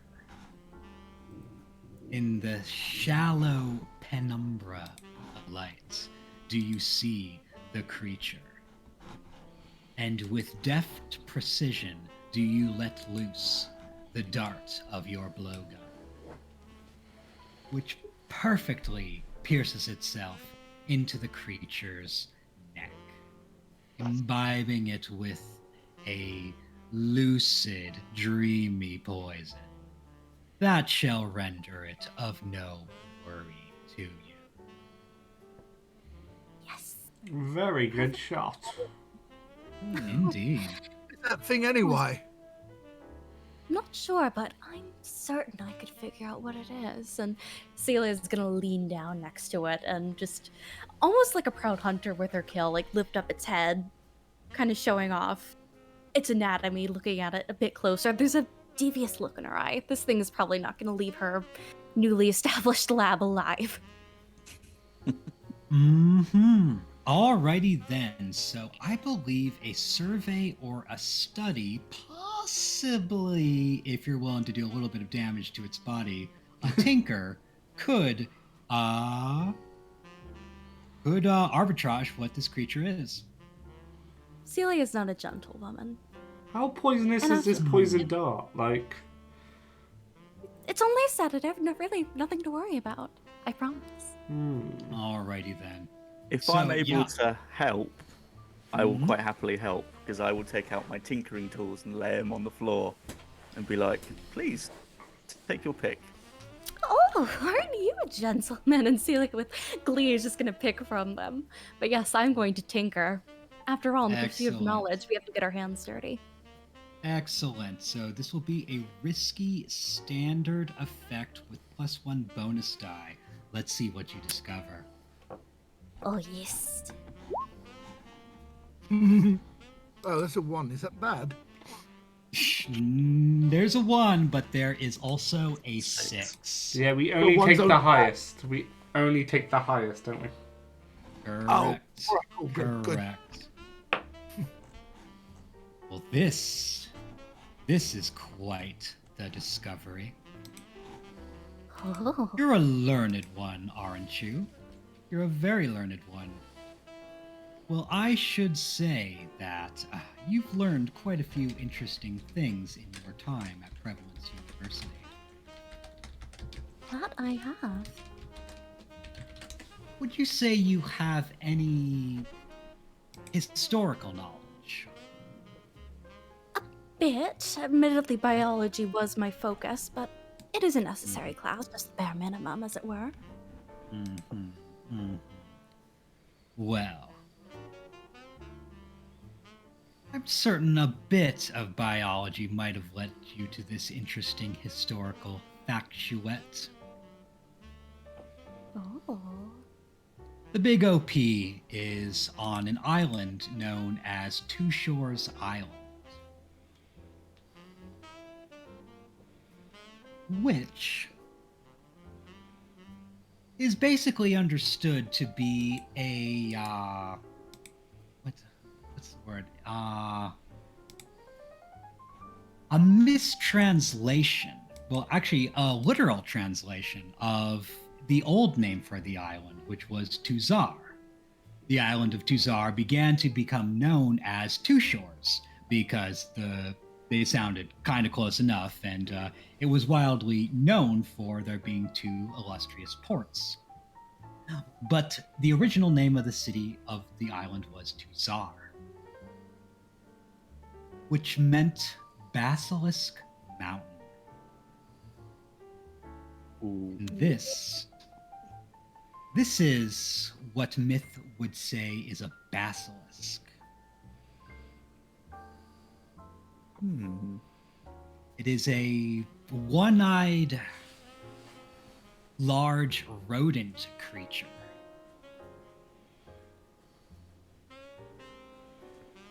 With a scaly, spiked tail. That is mythologized to cause stone petrification of those that behold it. But in more modern medicinal understanding, it's more of a mental paralysis. Beholding the creature causes the person to kind of enter a seized up catatonic state and undergo a very quick anemic drop in blood pressure that causes their skin to go a little pale. And so, not turning directly to stone, the victim instead has this catatonic paralysis and anemic pallor that resembles petrification. I'm gonna poke it with my cane and ask if this does all the things I've heard it do, why was it running away? And I doubt very much it's the one that wrote that puzzle. You're most likely correct in that assessment. And of course, Celia would give the information to the group with, citing its scientific name and putting a bit of an academic flair on it. But you're right. So I wouldn't have ended up as actually my name? No. Ugly thing, isn't it? It is, but curious that it ran away from us knowing that it has this particular ability. It could be young, or it could be a part of a larger group and doesn't feel confident taking on a large group of predators such as ourselves. Or it could I just would be advise you. smart and knows I'm scary. Oh, my dear Stoneface, you are so unique. Thank you. I mean, it could be an orphan and could be the only one down here. And it could be part of a family when there's 16 more just around the corner. But I think we should probably find out more before we continue these guessing games. Right, I would advise. Is to, can't close them, but you should use them. Right. Alrighty So, then. question is, what are we going to do with it? Paralysis dart is all well and good, but it will wear off eventually. Euthanasia is always an option. I mean, there is that. I mean, is this sellable? Could we make some money off of this thing? So manacles and chain doesn't take up a space, yeah? It does not. Well, I have some then. Oh, Alright. you just know how to sing to this mad scientist's heart. So you're Manacles gonna and chain. chain this thing up? Well, yeah. She said she wanted to keep it. It would be an academic opportunity I couldn't miss. Really, and Sure, it's not going to whatever. cause much trouble chained up. All I needed to hear was you wanted it. It's fine. You're such a gentleman, truly. I am not. I work for a living. Recommendation. Should I just recommend we cover its face though? And Colette will pull a handkerchief that they are able to tie, so if it does waken and look out, it just can't see what it's doing. Seems like a good idea to me. Right, it'll induce a state of calmness as well. Sure. I've not Lots of had horses. many pets, to be honest with you. I don't think our first one should be a basilisk, but do you need it alive to study it?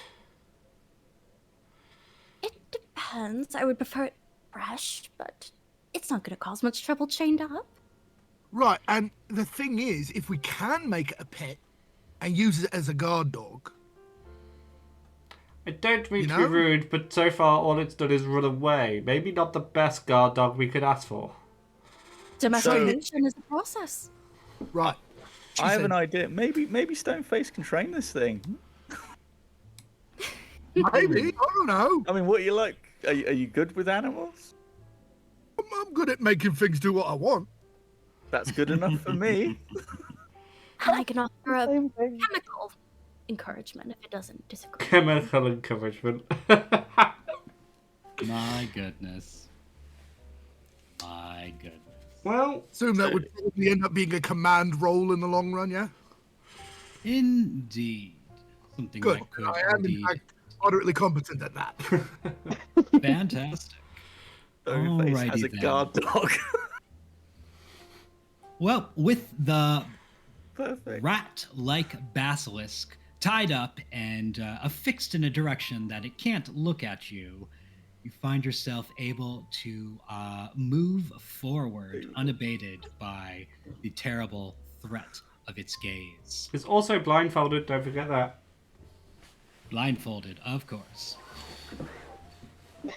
All right. So, how will you Safety guys first. proceed? So once we got through the wall and shot the defenseless creature that was running away from us, where was it, like running around a corner? You said, could we peek around the corner with Stoneface's flashlight? You certainly could. How dark is this place? It's still quite like pitch dark down here. It's still quite dark. You haven't found any light sources yet. Any light switches or anything like that. Is there any But as you- sound that we can hear? Yes, there is a sort of machine-like whirring noise that reaches your ears just around the corner. Stoneface, want to take a look? Sure. I'll take a look right round. Fine enough. I'll, peer round like so, just barely getting one eye around the corner and take a survey. Excellent. Survey away. Is it risky then? It will be risky standard. Very good. No bonus dice. Right. No bonus die unless you push yourself. And what does pushing myself cost? It will cost you 2 stress. Yeah, no, I might have to get into a fight. Ah, Oh much, dear. not much to survey there, though. Probably won't end well. Oh dear.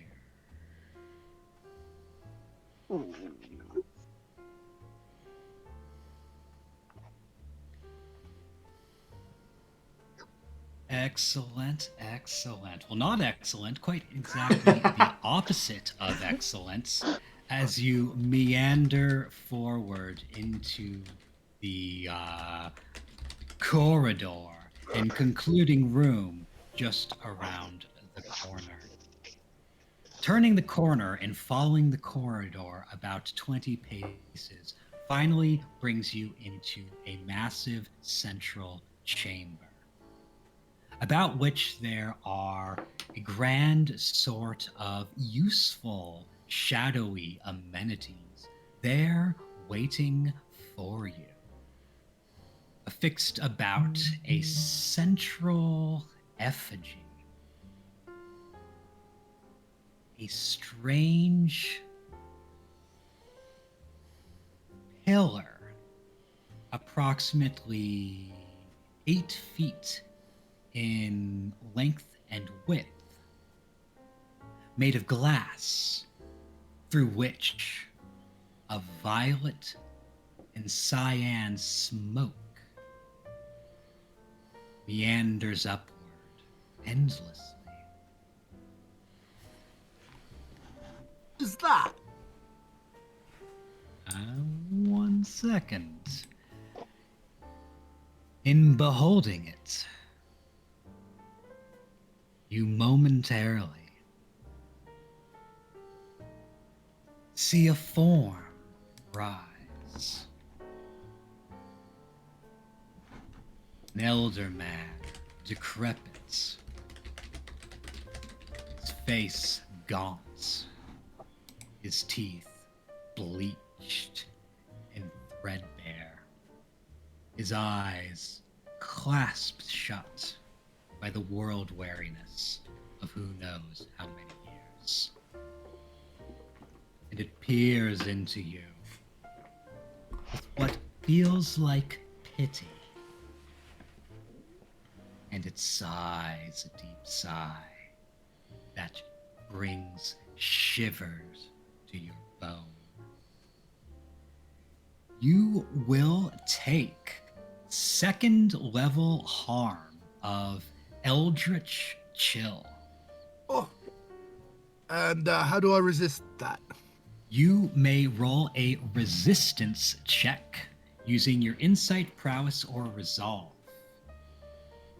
All right, I'm gonna choose prowess because what I'm gonna do is turn my head away as quick as possible, and then I'm gonna smash him with my hammer, which is probably the dumbest thing I could possibly do, but it's nonetheless how he But would it's what he would respond. do.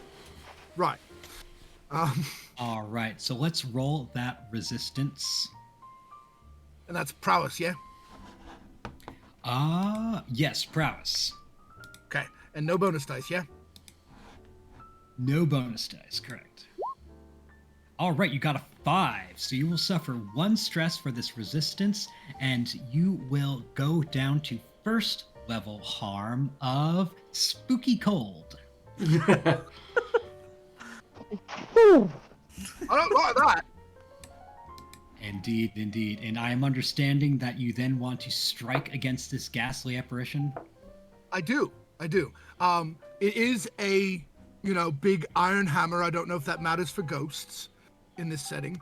And I would like to note that it is also scary, so I'm going to use up another piece of load for that. All right, so you've got a scary weapon. Mm-hmm. Scary, fine, heavy, iron sledgehammer, and I'm going to skirmish the heck out of it. Alrighty then. That's a lot of useful things. But this is a dangerous entity. So you are at risky. Oh, excuse me. No, you are at desperate. Oh, goodness. Oh, no. Standard effect. Oof. It would be worse if I didn't have all the help I've got. Right. And no bonus dice, right? Anybody helping? Do. I'm You going would to see help. it would help. I'm trying to figure out how, though. I think I might pull out my bandolier of alchemicals and lob some acid at whatever these creatures are. Some sort of ghostly entity that is forming in the smoke in the central pillar.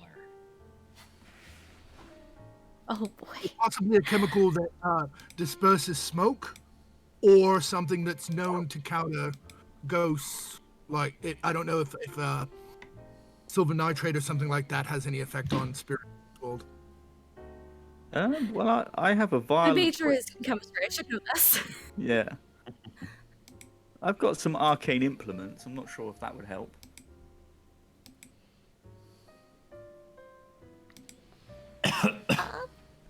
Salt is a protective thing. Perhaps that would disperse the spirit or whatever. It is. Salt's a good one. I have a pouch of black salt. Ooh. I'm into some weird stuff. My goodness.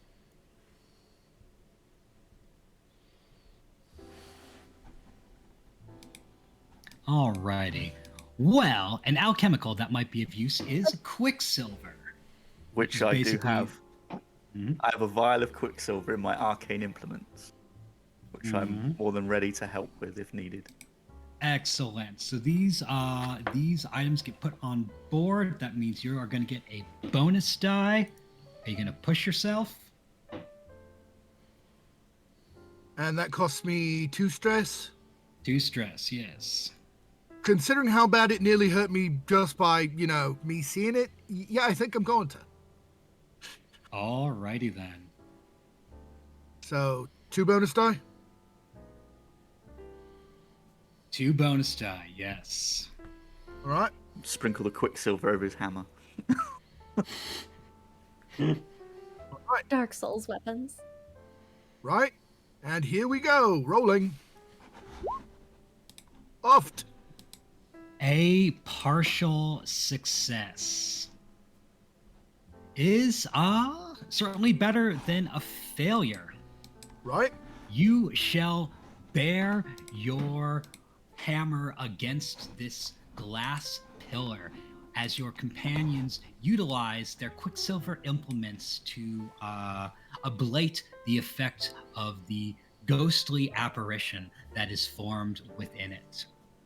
The glass structure will shatter, allowing the smoke to seep this way and that, where it will intermingle with the quicksilver vapors that they put out using their alchemicals and implements.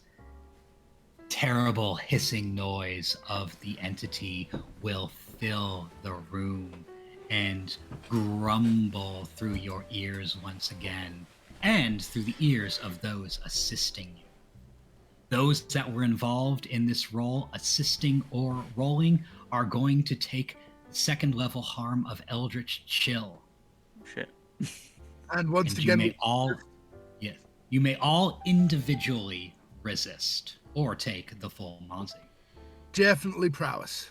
Yeah. All right. Are we rolling individually? Yeah. Rolling individually, yes. I'm going to go prowess as well. All right. That's a 6. 0 stress from resisting. Nice. 5. 1 stress for resisting. And Celia, you were involved, so I need a resistance or for you to take the second level of harm. There it is, a 6. Nice. You guys are rolling I was gonna say- fantastically. Well done. This will probably be the best time we roll. I know Listen, next it's- session it's gonna be like 1, 1, 1. Yeah. It'll be like 1, 2, 2. Like, shit. It's a good time for it. Yeah. All Ghost right. Horrors to destroy our brain. Thank you, no. All right. So the great glass cage that held this vapor in place will burst and disperse its imprisoned entity. It will meander this way and that, being ablated by the quicksilver. Slowly but surely, its groans become whispers. Its whispers become the last bated breath of existence. But in that last bated breath of existence, it shall say, "Woe is you who would inhabit this prison. Woe is you who would inhabit this prison." As it passes, Whoa. a light will turn on, and the strange lair will be yours to behold. You shall find all the amenities you could ever hope for, all the bits and bobs you might ever want for engaging in your shadowy career. And one last thing, one final peculiarity. Behind the glass pillar, once blocked by the smoke, is a door. A locked door that, just to cut things short, I can assure you, you are incapable of opening at this moment. Oh. That's ominous, It's begging Ain't you. it? doesn't it? Yeah. It's both ominous and sort of Tempting. encouraging. Yeah, that's Yeah, the my word. PTA just went off there like, I bet you I can. I bet you I can open it. I know you're the master of the, but I can. Just be patient. It will take time and progress. But Progress. as to say, that concludes the score. You guys have run the score that has basically gotten yourself your lair. Woo! Good job, squad. And we got a pet. guard dog. I That you know. did. We're gonna have That you to name did. him. Oh my gosh. Mhm. Probably going to involve some downtime rolls for the pet, you know, but Hey, Downtime Celia's rolls for an the pet. experiment. yeah, you know, for the training and all. Long-term project. Nice. Stoneface with a tennis ball thrown at Cash. Like Celia is implementing like a shock collar every time. It's just like that. Oh, We're just gonna steal toys for this thing now, like frisbees and stuff like that. Why are they stealing a sports hall? That doesn't make sense. as the session 0 session is basically just a training run, we will revert back to 0. You will take off all of your stress, all of your wounds, and we won't engage in a downtime action.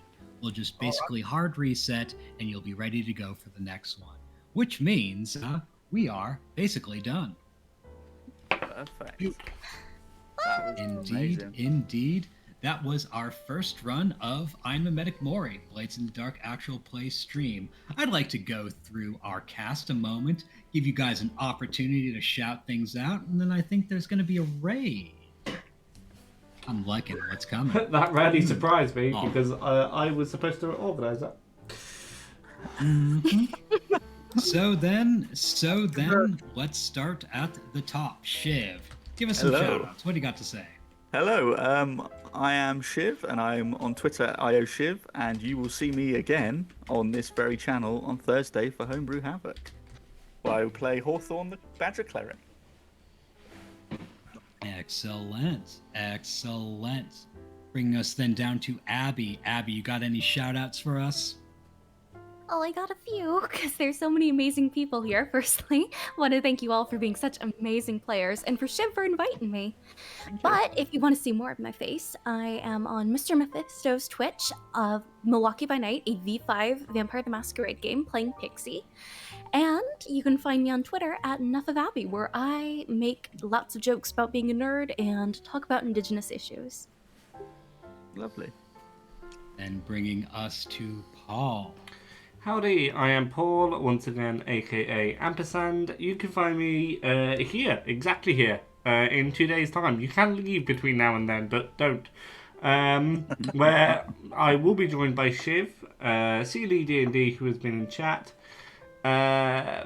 Tony, and Kiva. Oh no, what's my name? Ailey. As we play Homebrew Havoc. That is Thursday evening. Excellent. Then bringing us to Lolly. Lolly, what do you have to say? I haven't got many shout-outs. This is my one and only facial appearance. However, you do find me behind the scenes on Homebrew Havoc, and there as moderator on Thursday. So I'll be there in chat. So you're doing the hard work. Yeah. Yes, very much so. Which then concludes us with Jack. Jack, what do you got? Well, I'm Jack Kellum. I'm known as Jack of Tales or Jack the Giant Killer. At Jack Gogsbane on Twitter.